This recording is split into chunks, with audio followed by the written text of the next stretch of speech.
नमस्कार मित्रांनो, आज या मालिकेमध्ये आपण पाहणार आहोत की सारंग कुणाला तरी फोन लावण्याचा प्रयत्न करत असतो पण फोन लागत नाही.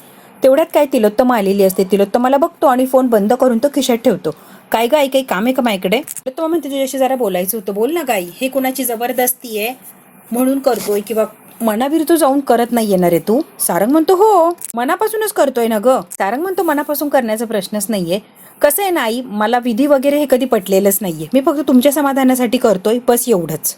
सगळं माझ्या मनाच्या विरुद्ध चाललंय, फक्त आणि फक्त सगळ्यांच्या समाधानासाठी. सावलीसाठी करतोय म्हणायला, मनापासून करतो असं म्हणायला काय हरकत नाहीये. तेव्हा म्हणते बरं झालं, ऐकून बरं वाटलं. तुझी तयारी तरी आहे सगळ्यासाठी, जास्त विलंब करायला नको. उगाच उशीर काही कामाचं नाही. झालंय गुरुजींशी बोलणं, उद्याचा मुहूर्त आहे. उद्याचा मुहूर्त टळला तर परत मुहूर्त नाहीये आणि उद्याच लग्न करायला लागणार आहे, काहीही झालं तरी. उरकून टाकायचं की हे सगळं? म्हणतो चालेल, विधीच आहे, तयारीची वगैरे तर काही गरज नाहीये ना, करू दे, कधीतरी करायचंच आहे. तेव्हा म्हणते खरंच बरं वाटलं, मनावरचं मोठं असं ओझं हलकं झालं. तेव्हा आता निघून गेलेली असते. सारंग म्हणतो सावलीची तयारी झाली असेल का, सगळं व्यवस्थित असेल का, आपल्याला गोष्टी पूर्ण झाल्या असतील तरच सगळ्या गोष्टींना काहीतरी अर्थ येणार आहे. सावली कुठे अडकली काही माहितीच नाहीये. सारंग सावली काहीतरी प्लॅन करत असतात म्हणून सारंग लग्नाला तयार झालेला असतो. आता सावली कुठं अडकली हा विचार तो करतो. फोन घेतलेला असतो परत आणि सावलीला फोन लावण्याचा प्रयत्न करतो. तेवढ्यात अगदी घाईघाईने सावली आलेली असते. आता म्हणतो कुठे होतीस ग सावली, किती टेन्शन आलं होतं मला. आली होती अगं सावली. हो, बाहेर भेटल्या त्या. त्यांचं असं म्हणणं की उद्या सगळ्या विधी उरकून टाकायच्यात. बरं झालं, आपल्यालाही तेच अपेक्षित होतं, लवकरात लवकर काहीतरी व्हावं. तो अपेक्षित तेच होतं, पण आपली तयारी झालीये का सावली? दिवस मागू आपण, नसेल तयारी झाली तर उगाच नको आहे रिक्स. नाही, आपण तसं करू शकत नाही. एखादा दिवस नाही लांबणीवर टाकायचं, उद्या तर उद्याच करूया आपण. म्हणतो सगळी तयारी झाली नसेल सावली तर करून काय उपयोग, तुला कळतंय का? सावली आता सारंगचा हात पकडते. तुम्ही काळजी करू नका, सगळं काही बघते मी, कसं आणि काय करायचं. आता एवढी मोठी रिक्स घेतलेली असते, कुठेतरी भीतीही वाटत असते, वाईटही वाटत असतं, उलघालही होत असते. सावलीच्या मनात काय चाललंय हे बिचाऱ्या सावलीलाच माहिती असतं.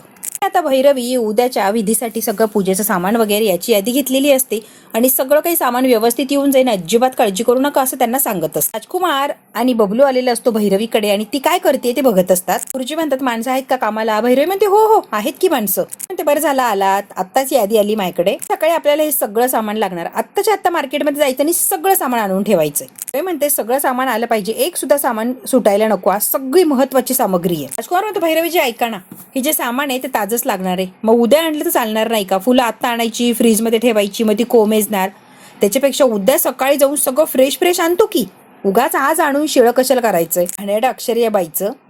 5 कलश म्हणजे तुम्हाला जसं जमेल तसं बघा, पण 9 वाजेच्या आज सगळी सामग्री मला माझ्यासमोर पाहिजे, एकही वस्तू सुटता कामा नाही. कळतंय का राजकुमार? बबलू रवी म्हणते एवढं मोठं कार्य आहे घरात आणि चेहरे का असे सुटकी केलेत रे, आनंद नाही का जरा सुद्धा? रवी म्हणते काय रे बबलू, सारंगची दुसरं लग्न चाललंय, तुझं एकही नाही, तुला एकही मुलगी सापडत नाही का? तू कधी लग्न करणार आहेस बबलू? म्हणतो त्यासाठीच उत्साह जपून ठेवलाय, त्यावेळेला वापरेल हा उत्साह. राजकुमार आणि बबलू अगदी गुड बॉय सारखं वागत असतात भैरवीच्या समोर. आता निघालेली असतात यादी घेऊन. रवी म्हणते लग्न लग्न कसलं, तुम्हाला वाटतंय लग्न आहे, पण हे या घरचं शेवटचं लग्न असणार आहे. हा शुभविधी नाहीच आहे, हा तर या घराचा अंत्यविधी अंतविधी. भैरवी मनातल्या मनात असं काय तिला आनंद झालेला असतो आणि सगळं काही मनातल्या मनात आता हे बोलत असते ती. भैरवीने जबरदस्त असं काहीतरी कट रचलेला असतो आणि ती आता सक्सेस सुद्धा करत आलेली असते. तो कट सगळ्यांना कन्व्हिन्स केलेलं असतं, सारंगला लग्नासाठी उभंही करणार असते उद्या आणि नवरीही शोधलेली असते. भैरवी बरोबर सगळं काही जुळवून आणलेलं असतं आणि आता म्हणते की करा तयारी, उद्या सारंगच्या लग्नाची करा तयारी. दुसऱ्या दिवशी सकाळी गुरुजी अगदी खूप सकाळी आलेले असतात, सगळी काही छान अशी तयारी केलेली असते, सगळं काही मांडलेलं असतं तिथे. आणि गुरुजी बबलूला म्हणतात पटापट कर रे. काय झालंय रे बबलू, एवढा काय हात तुझा स्लो चाललाय, आवर पटापट. सगळ्यात महत्वाचं भैरवी छान अशी तयार होऊन एक नंबर आलेली असते, कारण तिला हे सगळं महत्वाचं असतं. काहीही करून कसंही करून लग्न हे झालंच पाहिजे. मुहूर्त टळून जाईना, पटपटावर बबलू. त्यारे आवर, तुलाही चांगलं पुण्य मिळेल, तुझंही लवकर लग्न ठरेल, आवर आवर बबलू. आता सावली नवरीला तयार करत असते, म्हणजे अनामिकाला तयार करत असते. तारा म्हणते सावली काय ग, मी पहिल्यांदाच बघतीये एक बायको आपल्या नवऱ्याच्या दुसऱ्या बायकोला तयार करतीये. सगळ्या नशिबाचा खेळ या, कारण हे जगातलं पहिलं लग्न आहे की तुझ्यासारखी बाई आहे आपल्या नवऱ्याच्या दुसऱ्या बायकोला तयार करतीये लग्नासाठी. कमाल आहे सावली तुझी. सावली म्हणते तारा मॅडम सगळं काही छान व्यवस्थित व्हावं इतकंच, हा फक्त विधी आहे, लग्न थोडी आहे. हे बघ सावली, विधी विधी म्हणू नको. 7 फेरे होणार, अग्नीच्या समोर वचनं घेतली जाणार, लग्नच होणार आहे ते. आणि अग्निदेवतेच्या समोर सगळं काही फेरे वगैरे घेतले म्हणजे हे लग्नच आहे. उगाच कुठल्याही भ्रमात राहू नको सावली. तारा खूप स्पष्ट बोलत असते आणि समजावून सांगण्याचा प्रयत्न करत असते सावलीला कारण ताराला असं वाटतं की सावलीला हे काय चाललंय हे काही कळतच नाहीये. सावली फसायला नको म्हणून तारा अजूनही तिला अलर्ट करत असते. का म्हणते सावलीताई असं काही होणार नाही, अजिबात घाबरू नको. विधी झाला की संबंध संपला, कुणाची माझा काही एक संबंध राहणार नाही. ठरलंय ना, अगदी तसंच होणार आहे, अजिबात काळजी करू नको सावलीताई. तिला तुम्हाला खूप दुविधा मनस्थिती झालेली असते की हे सगळं माझ्यामुळे माझ्या सारंगला सहन करायला लागतंय किंवा सारंगच्या आयुष्यात चाललंय. कसं आहे ना, मी आत्ताच गेले आणि अनामिकाचे पाय धरले, माफी मागितली आणि हे सगळं काही माझ्यामुळे झालंय, मी गुन्हेगार आहे असं जर सगळ्यांच्या समोर ती म्हटली, कदाचित सगळं काही व्यवस्थित होऊ शकतं असं आता तिलोत्तमाला वाटत असतं. तिलोत्तमा अशी गहन विचारामध्ये अडकलेली असते, तिचं कुठेही काही लक्ष नसतं. बाबा छान तयार झालेले असतात. तिलोत्तमा अगं कसला विचार करतीये, काही लक्ष आहे की नाही तुझं, काय चाललंय तुझ्या मनात जरा सांगतीस का. बाबा म्हणतात तिलोत्तमा नेहमीसारखी सुंदर, अति सुंदर, नितांत सुंदर दिसतीये, यात काही शंका नाही. चला खाली, मुहूर्तासाठी लोक खोळंबली आहेत बरं. तर मला ही सुद्धा जे काही चाललेलं असतं ते काही मनापासून आवडत नसतं, कारण सारंगचं दुसरं लग्न ही कल्पनाच खूप हे असते. आता कशी बशी तयार झालेली असते, कारण तिला भैरवीने ब्लॅकमेल केलेलं असतं. बाबा म्हणतात चल खाली, मुहूर्त टळायला नको, आपल्यासाठी लोक थांबली आहेत. हो हो चला आपण जाऊया. आता सारंग तयार झालेला असतो नवरदेव म्हणून, सोहम राजकुमार त्याच्या सोबत असतात आणि आता नील आलेला असतो सारंगकडे. काय मूर्खपणा लावलाय रे, तुला पण कळत नाही आणि तू सगळं करतोय ना सारंग, यावर तर माझा विश्वासच नाहीये. नील फार चिडलेला असतो, आता लग्न लागायचं असतं तरी सुद्धा नीलला हा सारंगचा निर्णय अजिबात आवडलेला नसतो. काळजी करू नको रे, विश्वास ठेव, सगळं काही व्यवस्थित होणार आहे. नील म्हणतो कसा विश्वास ठेव आणि कसं व्यवस्थित होणार आहे, तुला तरी कळतंय का सारंग. अजूनही तेच म्हणत असतो, सगळं व्यवस्थित होणार आहे नील, नको रे टेन्शन घेऊ तू. सारंग इतका सहजपणे तू कसं बोलतोय रे. सोहम नाराज असतो, अगदी खाली मान घालून गुपचूप उभा असतो आणि राजकुमार सुद्धा. सगळ्यांची दुविधा मनस्थिती झालेली असते, हे चाललंय हे बरोबर आहे की आपण चुकीचं करतोय, पण तरी सुद्धा सगळे करतच असतात जे गुरुजींनी सांगितलंय अगदी ते. सगळ्याला फक्त एकटा नीलच विरोध करत असतो की हे करू नका, हे चुकीचं आहे. आता सावली नवरीला तयार करत असते, तेवढ्यात काय सावलीच्या फोनवर फोन आलेला असतो जगन्नाथजीचा. सावली म्हणते बोला की. जगन्नाथजी म्हणतात सावली तुला ताबडतोब निघायला लागणार आहे. सावली म्हणते आता नाही येऊ शकत मी, आता लग्न लागणार आहे इकडे आणि मी जर आले तर कुणाला संशय यायचा, त्यामुळे प्लीज जगन्नाथजी मी येत नसते. सावली काहीही करून तुला यायला लागणार आहे, त्याकडे वेळ फार कमी आहे, त्यामुळे काहीही सांगू नको, कशीही घरातून काहीही कारण दे आणि पटकन बाहेर पड. जगन्नाथजी चिडलेले असतात, पटकन बाहेर निघायला लावल्या, सावली कारण देत बसू नकोस. जगन्नाथजी आता सावलीची वाट बघत थांबलेले असतात. सावली ही घाईघाईने निघण्याचा प्रयत्न करते. तारा म्हणते सावली कुणाचा फोन होता ग, एवढी घाबरली का, काही झालंय का, सिरियस मॅटर आहे का सावली.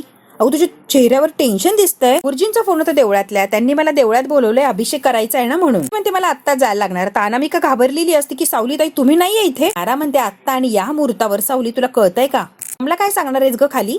म्हणते मी करेल मॅनेज. अनामिकाला सावली म्हणते येते मी. अनामिका ही घाबरलेली असते. अनामिकाला कदाचित माहिती असेल की सावलीचं काय चाललंय.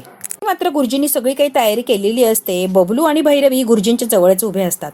आता तिलोत्तम आणि बाबाही आलेले असतात की गुरुजींनी सगळी काही छान तयारी झालेली असते. आता फक्त नवरी आणि नवरदेव यायचा असतो. मग काय भैरवीच्या मनात आहे ते तर होणारच असतं. अजून सुद्धा आता तिलोत्तमाच्या मनामध्ये प्रश्न असतो. ती म्हणते हीच ती संधी, अनामिकाला खरं काय ते सांगून टाकते आणि एक घाव दोन तुकडे करते, म्हणजे सारंगचं लग्नही होणार नाही आणि माझ्या हातून दुसरं कुठलं पापही होणार नाही. तिलोत्तमा आता म्हणत असते की मी अनामिका आली की लगेच तिला खरं काय ते सांगून टाकते. आता अनामिकाला एकांतात भेटून सांगू का मी सगळं. अजूनही शेवटपर्यंत प्रयत्न करत असते. तिलोत्तमा खरं काय ते अनामिकाला सांगूनच टाकते. गुरुजी म्हटलेले असतात की नवरीला बोलवून आणा, नवरदेवला बोलवून आणा. तेव्हा तिलोत्तमा म्हणते हो बोलवते मी. तिलोत्तमा म्हणते हीच संधी आणि या संधीचा मी फायदा घेते. म्हणते अनामिका आता आपल्याला निघायला हवं, चल. मी तयारी झाली असेल, चल अनामिका आपण निघूया आता. अनामिका खूप घाबरलेली असते, कारण ती जे करते खूप मोठी रिक्स असते. झालेले असतात तेवढ्यात काय अगदी पळत पळत तिलोत्तमा आलेली असते. तिलोत्तमा म्हणते तारा इथे काय करतेस तू, बबलू एकटंच काम करत बसलाय, जा बरं त्याला काय हवंय नकोय काहीतरी शोधतोय, त्याला मदत कर. तारा जा पटकन आणि त्या बबलूला मदत कर. अनामिकाला खाली कोण घेऊन येणार, मी आहे ना, मी करू शकते ना तेवढं. तारा मी आणते तिला खाली, तू जा बरं बबलूला मदत कर. आता बाहेर निघून गेलेली असते. तिलोत्तमा पटकन दरवाजा लावून घेते. आता सगळे खाली यायला निघालेले असतात. काय सावली आलेली असते सारंगकडे. राजकुमार सावलीला बघतो आणि म्हणतो तुम्ही दोघं बोला, सोहम चल आपण बाहेर जाऊया. सारंग म्हणतो बोल, आता मला बाहेर जायला लागणार आहे, तुला कळतंय का, आई येला वर, तू कुठे चालली बाहेर, आत्ता लग्नाची वेळ आहे. आणि सावली नाही मला जायला लागणार आहे सारंग सर, त्यांना जिने अर्जंट बोलवलंय, मला काहीतरी महत्वाचं असणार आहे. सावली म्हणते मी येईपर्यंत कोणताच विधी चालू होऊ देऊ नका, काहीही करून लेट करा. सारंग आता हात जोडतो, काय करते सावली, कसं करू मी हे, तुला तरी कळतंय का, कसं सगळे विधी लांबणीवर टाकू मी, तू चालली मला एकटीला सोडून, तू जर असती इथे तर काहीतरी मॅनेज झालं असतं, मी एकटं काय करणार आहे सावली. म्हणतो एकदा ते बोहल्यावर बसलो, मंत्र सुरू झाले की मला काहीच करता येणार नाही, लक्षात ठेवा. गुरुजी म्हणतील अगदी तसंच चालणार आहे सगळं, माझ्या हातात काहीच राहणार नाहीये. जर थांबवलं तर त्यांच्या लगेच लक्षात येईल आपलं काहीतरी चाललंय. त्यामुळे सावली, थांबवणं माझ्या हातात नाहीये. काय करायचं ते तू बघ बाबा. म्हणते लग्न होऊ देऊ नका, मी येईपर्यंत एवढं तर करू शकताय ना तुम्ही. प्लीज प्लीज प्लीज, करायलाच लागणार आहे तुम्हाला सारंग सर. तू जा, मी करतो मॅनेज, आणि काळजी घ्या स्वतःची, लगेच निघता. अनामिका घाबरलेली असते आणि तिलोत्तमा दरवाजा लावून अनामिकाच्या अगदी जवळ आलेली असते. आता तिलोत्तमा अगदी हात जोडते अनामिकाच्या समोर आणि रडायला लागलेली असते. मी कितीही डोळे बंद केले ना तरी सत्यापासून मी लांब नाही जाऊ शकत, किंवा सत्य मी लपवू शकत नाही. अनामिका मी चुकले, मला माफ कर. तिलोत्तमा डोळे बंद करते आणि एका मिनिटात बोलून जाते की सानिका मी चुकले, मला माफ कर. का म्हणते तुम्ही चुकीचं नाव घेताय, मी अनामिका आहे, मी सानिका नाहीये. तिलोत्तमा म्हणते मला माहितीये तू सानिका आहे, अनामिका नाहीयेच. अनामिका तू आता खोटं बोलू नको, मी बरोबर आहे, मी चुकलेली नाहीये. आणि तू आता खोटं बोलायला किंवा लपवायला काहीच जाऊ नको, कारण भैरवीने मला सगळं काही सत्य सांगितलंय. तर माझ्या डोळ्यातले पाणी पुसत असते आणि परत हात जोडते. मी तुझी अपराधी आहे, मला माहितीये सानिका. खूप मोठं पाप केलंय सानिका. आगाऊ, चीड, हवं तर मला मार तू, मी काहीच म्हणणार नाहीये तुला. त्या पापाची शिक्षा माझ्या लेकाला, सारंगला नको मिळू देऊ प्लीज अनामिका. त्याने काहीच केलं नाही किंवा त्याचा दोषच नाहीये यामध्ये. सारंगला नको ओढू ना प्लीज. तर मग हात जोडत असते, गयावया करत असते. सारंगला सोड, सारंगला या प्रकारात नको ओढू प्लीज. सगळ्यात महत्वाचं, मी माझ्या सारंगशिवाय राहू शकत नाहीये. आयुष्याचा आधार आहे आणि त्याच्याशिवाय मी राहणं अशक्य आहे. प्लीज प्लीज अनामिका मला माफ कर. मी प्लीज शांत व्हा. आणि सारंग साहेबांना इजा पोहोचवणं माझ्या आयुष्याचा कधीच हेतू नव्हता. मुळात मी कधीच कुणाबद्दल वाईट चिंतलेलंच नाहीये किंवा विचारही केलेला नाहीये. अजिबात काळजी करू नका, जे काही घडतंय ना ते नियतीने ठरवलंय. सगळं काही चांगलंच होणार आहे, अजिबात तुम्ही काळजी करू नका. त्याच्यात आपल्या इच्छेपेक्षा सुद्धा काहीतरी जास्त चांगलं होईल. तुम्ही अजिबात काळजी करू नका बरं. आणि हात तर अजिबात जोडू नका. सानिकाचे हात पकडते आणि म्हणते इतकी वर्ष का लावली ग तुला ओळखायला, तू खूप चांगली, खूप गुणी आणि गोड मुलगी आहे. मीच कुठेतरी चुकले ग तुला ओळखायला सानिका. साधी स्वच्छ मनाची आहे, मनाने खूप साधी आहेस तू, खूप मोठ्या मनाची आहे सानिका. आज मोठ्या मनाने जमलं तर प्लीज मला माफ कर ना. माझी चूक झालीये, मी मान्य करते, पण त्याबद्दल मी खरंच तुला माफी मागतीये. काय म्हणते काकू, अजूनही वेळ गेलेली नाहीये. चला, विधीची वेळ निघून जाईल, सगळं काही चांगलं होणार आहे, माझ्यावर विश्वास ठेवा तुम्ही. चला आता आपण खाली जाऊया. अनामिका, तिलोत्तमा आता खाली जायला निघालेले असतात. तिलोत्तमाने माफी वगैरे मागितलेली असते, डोळे पुसते, स्वतःला सावरते. अनामिकाला घेऊन आता खाली यायला निघालेली असते, कारण मुहूर्ताची वेळ टळायला नको म्हणून विधीसाठी अगदी घाईघाईने दोघी सुद्धा आता खाली यायला निघतात. ते म्हणते बबलू बघत काय बसलाय रे, गुरुजींची मदत कर. तेवढ्यात काय सावली घाईघाईने चाललेली असते. कुठे निघालीस तू, आणि अनामिका कुठे आहे, आणि एवढ्या घाईने जाण्याचं कारण काय सावली. अनामिकाला घेऊन ये पटकन, जा बरं सावली. म्हणते तिलोत्तमा मॅडम गेल्यात आणायला, आणतील त्या तिला. तेवढ्याच चालली अभिषेक करायला आणि मलाही जाणं गरजेचं आहे. म्हणते अभिषेक, कसला अभिषेक, हे जे काही विधी व्हायचे विधी, मंदिरात अभिषेक वगैरे नाही. तू वेगळं काही करायची गरज नाहीये सावली. सगळ्यात महत्वाचं, तू कुठेच जायचं नाहीये, तुझी गरज इथे. कळतंय का तुला. म्हणते मला कळतंय, इथे थांबणं गरजेचं आहे, पण यांनी या विधीसाठी नकार दिला होता. देवापुढे नवस बोलले होते की यांना होकार करू दे, मी त्या क्षणाला अभिषेक घालीन म्हणून. आता इकडे विधी सगळ्या होणारच आहे, तर मलाही अभिषेक घालून माझी इच्छा पूर्ण करू द्या की माई. नवसही पूर्ण झालाच पाहिजे ना. अभिषेक घातला नाही तर हे विधी निर्विघ्न पार पडणार नाही. त्यामुळे प्लीज मला अभिषेक घालू द्या माई. आता जे भट गुरुजी असतात ते सुद्धा सावलीकडे बघत असतात. कुमार म्हणतो ती चांगल्याच गोष्टीसाठी चालली, अभिषेकच करायचा आहे ना, मग जाऊ द्या ना, कशाला नाड लावताय बिचारीला. तिलाही करू द्या की, तुम्ही जसं हे करताय तसं तिलाही करायचंय, करू द्या की. जाऊ द्या भैरवी माई. राजकुमार जरा ओरडून बोलतो भैरवीला, कार्य तुम्हीही करताय आणि तीही करतीये, कशाला उगा नडवताय तिला. वेगळीपण हा विधी पार पडावा म्हणून ती कळतीये. मग तुमचा काय प्रॉब्लेम आहे, करू द्या की तिला अभिषेक, जाऊ द्या तिला.